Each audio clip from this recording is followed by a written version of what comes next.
وصل الزين، وصل منتظر من زمان. زين تنظف حية الجوال. طيب هذه طبعا حق اللي يبي يلزقها على الجوال دايركت. انا عندي غلاف اللي هو شو اسمه، نسيت والله شو اسمه. بعدين نشيل هذا الاستيكر.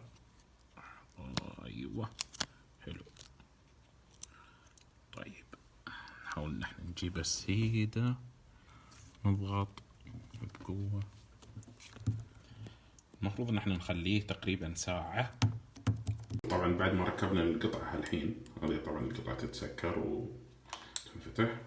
شوف مثلا الحين بنثبته على هذا باب قزاز، ثابته بس كذا، هذا هو ثابت. خش عليه سوي اللي تبي. طبعا لا جيت تفكه تدوره كذا ويفك معك. تبي تثبته على سيراميك وانت جالس في الحمام مثلا، هذا هو ثابت، فراه ويفك وياك. ثلاجة ما عنده مشكلة، فبتاخذ لك صور، فراه ويفك. تبي تشحن، الشحن ما يمه طاولة ما يمه شيء، ثبته على الجدار خليه يشحن.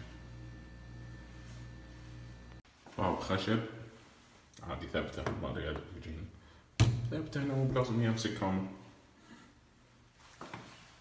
اذا انت راكب ويا خويك ولا تبي، واكيد انه مو بحاط لك ستاند، ما تبي تحط الجوال في مخباك ماسكين طريق طويل، حطه قدامك كذا.